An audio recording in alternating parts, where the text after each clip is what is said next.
Panungkulan ng isang nakakulong basta't hindi pa siya convicted with finality. Halimbawa, si dating Congressman Romeo Halosos, 2 beses po nanalo noong 1998 at noong 2001 elections habang nakakulong sa kasong statutory rape. Kalaunan, natanggal din siya ng katigan ng Korte Suprema ang kanyang conviction. Ganon din sa kaso ni dating Lieutenant Junior Grade Antonio Trillanes IV na tumakbot na nalong senador noong 2007 elections kahit nakakulong para sa Oakwood Mutiny. Pero ito po ang problema. Kahit na proklama na si Duterte, kailangan pa rin siyang mag-oath of office bago siya mahirang na alkalde.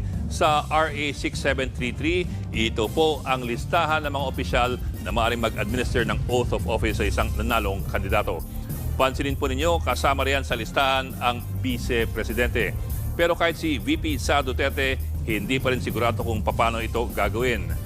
Kailangan pa rin nilang pag-usapan ito kasama yung kanilang mga abogado. Komplikasyon kasi ang kanyang pagkakulong sa The Hague kung saan limitado lamang ang kanyang mga bisita. Hindi na rin daw pinapasok si Sara eh. Hindi na rin daw pinapapasok eh. Sa Section 11 ng Omnibus Election Code, meron pong 6 na buwan lamang ang isang mahalal para mag-oath of office. Kung hindi, considered pong vacant na ang kanyang pwesto. Huwag ka na mag-oath! Huwag ka na mag-oath! Karton ka naman eh! Huwag ka na mag-oath! Pero, ang malaking pero, ibang usapin kung ito po ay for reasons beyond his control.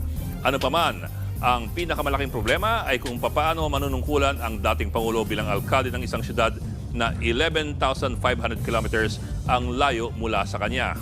Bagamat parang wala namang nagbabawal dito, isang praktikal na issue ito. Hindi kasi pwedeng via remote control, halimbawa sa pamamagitan ng telepono o ng internet. Oh, patay! Huwag na mag-out dyan para matanggal yung hype na yan! Limitado kasi ang pinapayagang komunikasyon sa mga nakakulong sa ICC. Halimbawa, meron ng computer sa piitan ni dating Pangulong Duterte, pero ito po ay meron lamang intranet at hindi po internet. Ibig sabihin, hindi po ito konektado sa World Wide Web, kundi konektado lamang sa internal network ng ICC. Doon lang po yung internet niya lang. Kumbaga, pag sinabi ni Digong, magre-request siya, pwede po manood ng Bold. Yan, papanoorin siya ng Bold. Yung, parang Sogo. Ganon. Magre-request si Digong, pwede po manood ng Bold. Para siyang Sogo, kasi baka hindi nyo maintindihan eh. Kung ano, si ICC mismo magko-control. Magpe-play siya ng Bold. Ayan nga. Makakanood si Digong. Hindi katulad ng internet. Di ba? Hindi po katulad ng internet, ikaw mismo, saan ka mag-search, pwede. Pero doon, hindi. Within ICC rules lang. Umaga, magre-request ka, bold, mga ganyan, man to man.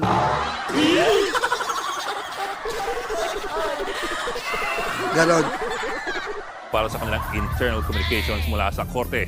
So kung sakali man, kahit formal na makaupo ang dating Pangulo bilang alkalde ng Davao, malamang na ang kanyang anak na vice-alkalde ang siya pa rin manunungkulan sa Davao City. Pero tignan mo, no? Kapal ng mukha, sila pa rin manunungko, kapal ng mukha ng mga Duterte, no? At speaking po ng kapal ng mukha, eto na po. Eto na po, may pasabog si Conti.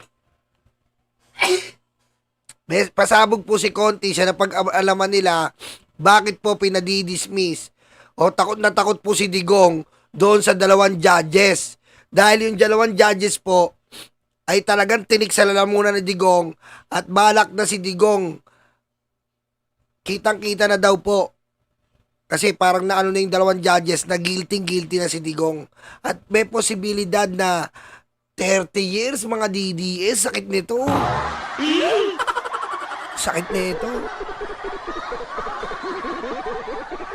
Sakit nito mga DDS. Kumbaga pag sunog kay Digong, diretso garapon talaga to.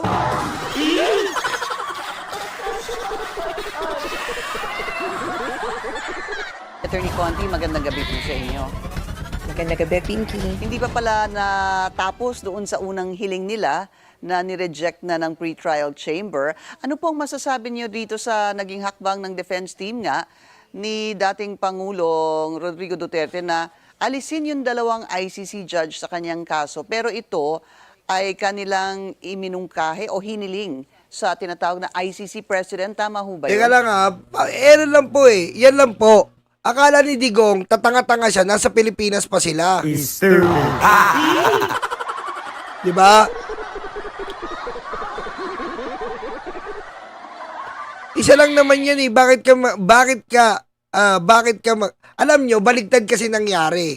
Dapat po, yung mga ganitong request, Marichu Viesca, thank you. Alam nyo, baligtad po kasi nangyayari. Paganahin nyo po yung isipan nyo. Dapat po, ang prosecutor po ang magre-request kadalasan na ang judges ay palitan, di ba? Kasi nga, minsan, yung kriminal at yung biktima, yung kriminal bias sa judge. Nagre-request yung biktima na palitan yung judge, di ba? Kasi may pagkabayas dito sa kriminal, dito sa natural na korte. Ngayon po, baligtad. Baligtad na nangyayari. Ito pong depensa ngayon na nagre-request ng palitan ng judge. Halatang halata. Di ba? Halatang halata. Dapat, yung prosecutor magre-request na palitan yung judge. Attorney? Yes, sa ICC presidency. Actually, yung nuanced o yung kaibahan noon, nung una, invitation to recuse or excuse themselves. Ngayon, disqualification.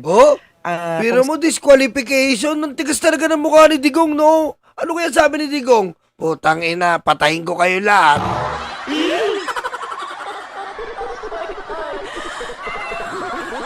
Utik. Nagre-request ng disqualification. Angas, boy. Wala ka sa Davao, tanga. Ala yata nasa Davao siya. Karton ka lang, oy. Sa Pilipinas, ang term natin yan parang inhibition. Nung una was voluntary inhibition. Baka gusto nyo po na kayo na ang umalis sa sarili nyo. Ngayon, nilalatag nila yung basehan para disqualified o mandatory yung inhibition ng judges. Ang kapal ng mukha. Baka gusto nyo po. Umalis na kayo. Ayop! Ayop! Angas, men! Lakas! Digong, bago salta ka lang dyan. Wala ka sa Davao. Gaganunin mo yung judges. Baka gusto nyo po. Umalis na kayo. Wow! Angas, men! Angas! Iba din!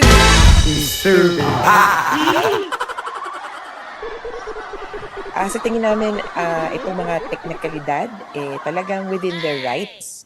Karapatan yan ng prosecution, ng defense, even ng prosecution, even ng kahit na anong partido, na i-ensure na talagang fair and impartial yung proceedings. Kaya lang, na babagabag kami na baka makatagal ito dito sa schedule natin dahil ready na tayo sa merits of the case, dapat sana ng September.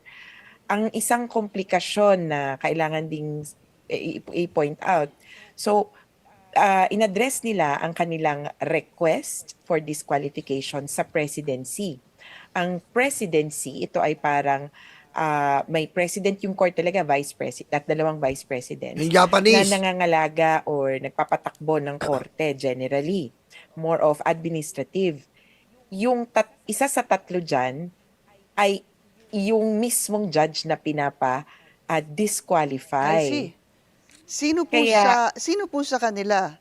Doon Si sa Judge dalawa. Alapini Gansu Si Alapini Gansu is ay parte. is the second vice president I of see. the president. Kapal, Vice President pa pinapatanggal. Lakas, Digong! Alipini Gansu. Tingnan nga natin.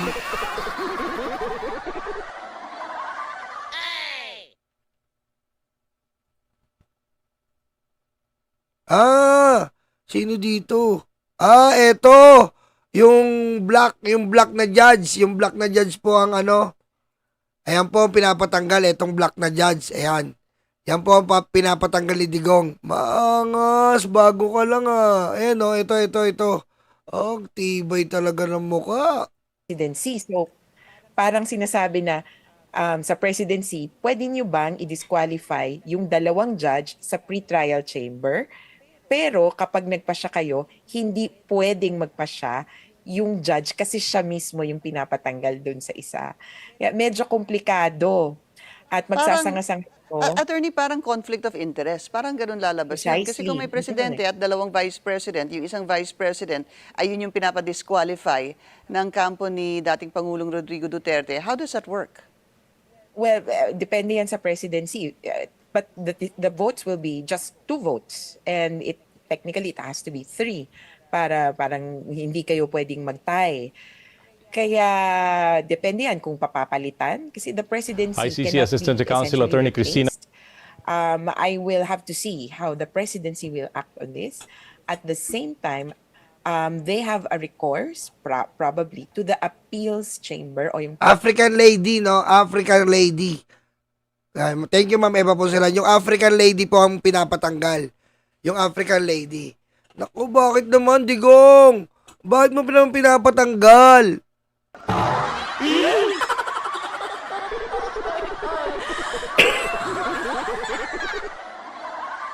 Diba? Hindi kasi, baka nakikitaan nila eh. Kasi ano po yan, kumbaga, technique nila yan eh. Kasi po, pinoprofiling nila yan eh. Pinoprofiling nila. Ngayon, halimbawa tong African lady na to na judges, tinignan nila yung history nila. History niyan. Kung paano niya hinatulan yung sa mga humanitarian, kung paano niya hinatulan yung case na ganito, tinitignan nila yan. O mukhang dito, delikado tayo dito ah. Pag nakakita to ng bata, kinukumbik na. Ikaw, ang dahil mong pinatay na bata, ayup ka, sabi ni Kaufman. Diba? Siguro, kinonsider nila yung profiling nung judges. Nung judge. Pinofiling nila at nakita nila yung history kung ano yung napagdaanan nun. At nakita nila, uy, naku po, mailig sa bata to. Convict ka agad, 30 years kang hayop ka. parang pinaka-Supreme Court. Doon naman 5 yung judges. Kung iaakyat at iaakyat pa yan, kumbaga parang ang siste, talagang ayaw nila dito kay Judge Alapini Gansu. Right. At mukhang naghahanap ng, sabi nila, no, naghahanap ng judge. Pero kung ano't ano man, inaasahan namin na mabilis ang pagpapasya ng both ng presidency at kung Alam mo, Konti, okay lang yan, tagalan mo. Gusto nga namin sa ano pa January. January na kayo magano. Yung unang hearing nyo, January. Para baka bumigay na yan eh. Baka bumigay na si Digong eh. Kaya yun ang usog mo pa. Hayaan mo muna yan. Usog pa natin, baka bumigay na. Solve na tayo dyan. Diba? Solve na tayo dyan. Nandyan na yan eh. Diba? At least dyan na siya bumigay. Ayos na yun. Abo na, gara-gara po na to. Diba? Oh. Bakit nyolo? Kailangan, itong year na to, kung bibigay si Digong, bumigay na. Mahirap bumigay yan sa 2028. Gagamitin pa ni Sara yan. Naunawaan nyo ba ako? Kung bibigay si Digong, ngayon ng taon. Kasi kung 2028, gagamitin pa ni Sara yan, pusang amang yan.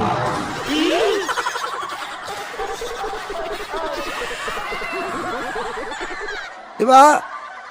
2028, mainit na issue yan, gagamitin ni Sara. Gagawin na naman, kawawa yung tatay ko, tinapon yung sa garapon.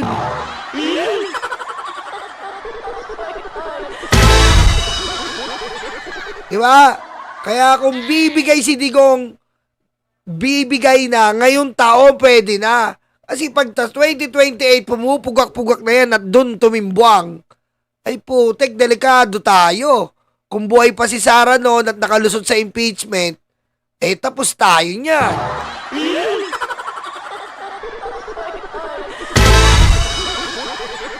Yung ano kasi, yung ICC ni Sara, yung ICC po ni Sara, si Sara po kasi yung the least, pinakauli sa listahan. Kasi po, yung napatay ni Sara ay hindi ganong karami. Ang pangunahin po talaga si Bongo at etong si Bato. Si Sara po yung medyo huli. Unang-una pa nga yung mga pulis eh. Kasi si Sara, ang ano lang ni Sara is nung mayor siya. Nung mayor siya, may pinapatay daw siya. May pinapatay ayon kay Las Cañas. Diba? Pero iba kasi yung kay Digong. Yung kay Digong kasi, super systematic yon. Kitang-kita natin yung EJK. Talagang yung pattern ng EJK ay ubusin ang mga taong bayan. Kaya yun talaga ang absolutely na malakas-lakas. Yung kay Sara kasi, parang maliit ng konti yung chances natin eh. Di ba? Sakali ng appeals chamber. So are you saying, attorney, that the presidency, kasi ito pong kanilang paghain ng disqualification para po maintindihan po natin laban dun sa dalawang judge, ay pwede pong yung presidente at dalawang vice president sabihin na, naku, baka mahirap ito dahil yung isang judge nga ay yung pinadidisqualify, magkaroon ng conflict of interest. So, ihahain na lang dapat ito sa appeals chamber. Pwede ho ba yun? Ay, hindi. Mag-decide sila. They will decide. Paparaanan nila yun. They will have to decide this and not pass on the issue to another chamber. But whatever their decision could be, depende yan sa defense, could be kind of, ang hirap sabihin yung term na appealed kasi hindi talaga naman ganun yung term, yung recourse. Pero kumbaga iaakyat or ipapa-review dito sa appeals chamber I yung see. decision. Okay, go In the ahead po. meantime, lumalakad, this is just a question.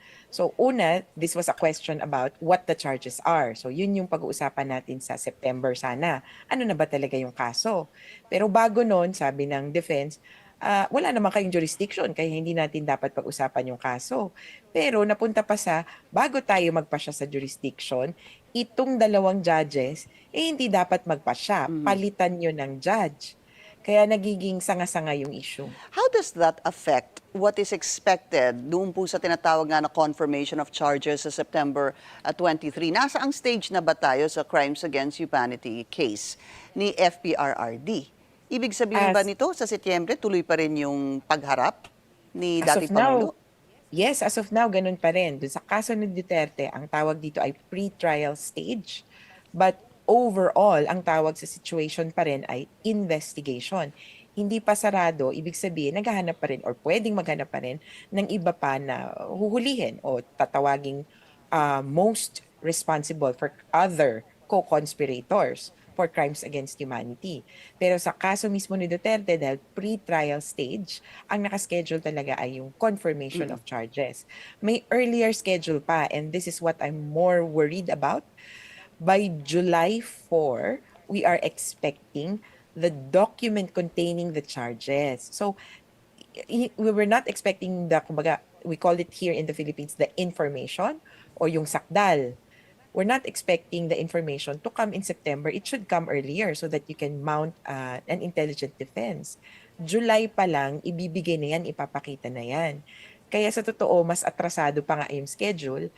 Kaya doon ako nag-worry na kung hindi pa naaayos yung issue sa jurisdiction, baka maapektuhan yung ibang schedule. Pero right now, things are as is. Wala pang desisyon ang pre-trial chamber na i-move ang kung anumang schedule.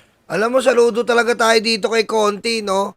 Biro mo, biro mo, nilaban nila yan hanggang ngayon, no? Nilalaban nila, no? Ibang klase, no? Saludo talaga tayo dito sa mga lumalaban, biro mo. From zero sila, from wala po talaga silang, from walang-wala na pag-asa, hanggang sa sinuportahan po sila ng Estado, na patapon po yung demonyo. Tingnan nyo naman ngayon. Ang laki. Di ba? Di ba? Ang laki. Di ba? Ang laki ng pagbabago. So, dapat po talaga saludo tayo dito sa mga taong ganito na ang laki ng sakripisyo para sa mga 30,000 victim, no?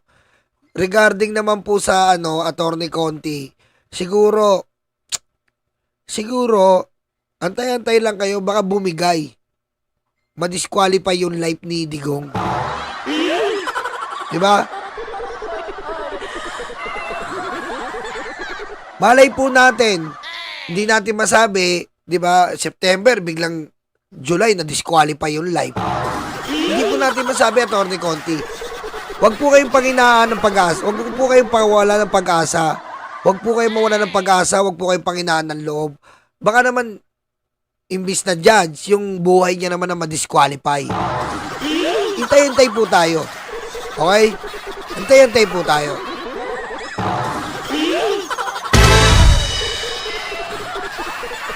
Meron ho bang implikasyon sa kaso sa ICC yung pagkapanalo ni FPRRD bilang Davao City Mayor? Technically, wala. Hindi pinapatawad o binubura ng pagkapanalo niya bilang mayor. Yung kaso sa ICC, the fact of the commission of the crimes as alleged remains. And the ICC trial will continue. In fact, if we're talking about immunity, so mas may ganon na, di ba, mayor yan o kaya presidente, ang pinakamabigat na immunity, ang tinatawag ay presidential immunity, hindi mo pwedeng kasuhan yung presidente and so forth. Walang ganung kinikilala sa ICC. Tama. Kasi sa kanila, kumbaga ito yung mga hindi maabot-abot ng hustisya sa kanilang sa mga domestic jurisdictions, sa Yes. kanilang mga bansa. Yan. Wala pong mayor. Ay, mayor na si Digong. Hindi na pwede. Hindi. Presidente lang ang may immunity. Pero pag yung mga mayor na lang, katulad niya, mayor na bangkay, mukha ng bangkay, wala na yan. Di ba?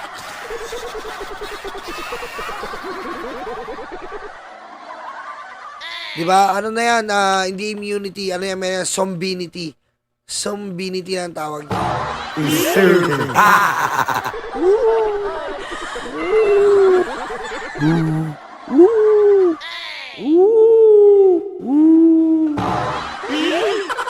Kaya, nandyan ang ICC na avenue para dun sa mga pinakamatitindi, pinakamalalang violators of human rights. Mabilis na follow-up lamang, Attorney Conti, no?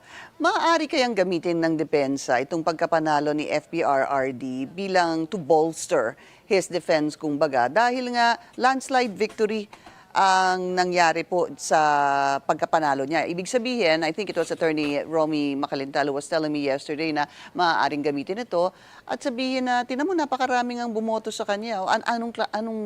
Ano tong crimes against humanity na pinag-uusapan? Yan yung parang tinatawag na condonation o pagpapatawad. Dahil binoto mo na rin naman yung dating parang criminal, quote-unquote. Pero that theory or that doctrine only pertains to administrative cases, not criminal cases. Hindi mabubura yung nangyaring krimen. Tama. And most importantly, Davao lang ang bumoto.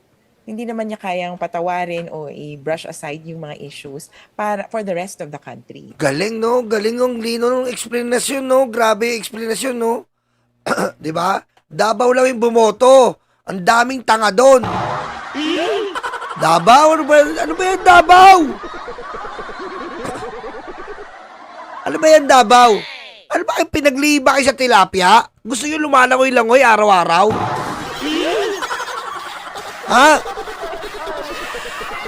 Ano ba kayo ba? Tilapia ba kayo dyan?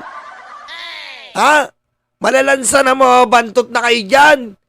Tapos konting ambon, lalangoy-langoy kayo. Putik naman Davao, oh. Anong nangyari sa inyo? Tapos tanggap ng 15,000. 15,000. Pinagpalit nyo yung pagkatao nyo sa 15,000. Anong klase naman yan, oh? Pagboto sa congressman, magkakano? 10,000.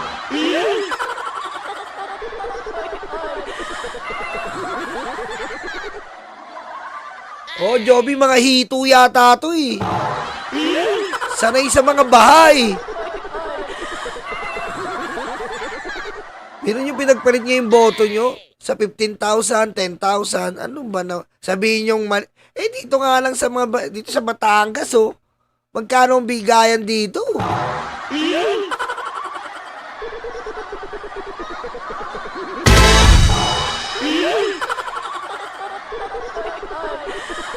Sa Davao, ang laki daw, 15,000 eh. 10,000, 15, may 5,000. Depende daw eh. Tindi nyo?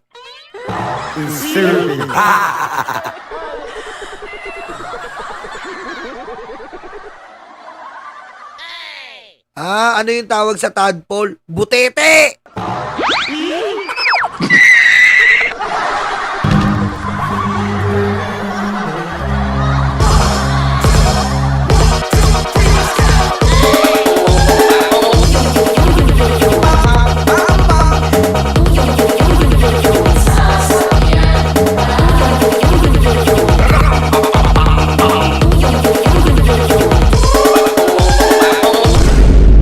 Ayun, butete yun, your Filipina page. Ayun, sabi din ni Eduardo. Ay, nandiyan pa si Ma'am Brenda Barton, Eva Nerita, shoutout sa inyo. Eva Punsalan, shoutout ha. Mga late kayo eh. Chaycher, Joel Kilon. Kaya tuloy pa rin yung kaso. Tuloy ang kaso! Action lang na ito, possibly, ay doon sa potential interim release. Pwedeng gawing basehan na kailangan niyang makalaya at umuwi ng Pilipinas. Okay. Although I doubt it kasi lalong sasabit dun sa kaso. Kung mabibisi ka sa Pilipinas, paano mo haharapin ang kaso? Yes! Maraming salamat po sa inyong oras. Sa mga DDS, sabi, laya na si Digong. Ang dahil kumakalat ngayon sa TikTok. Ang tanga talaga ng Pilipino. Laya na si tatay. Tatanga-tanga. Tanga ng mga Pilipino talaga. Tamo, inelect nyo. Pwede naman si Heidi Mendoza. Inelect nyo, Bongo ba to? Tanga. Tanga.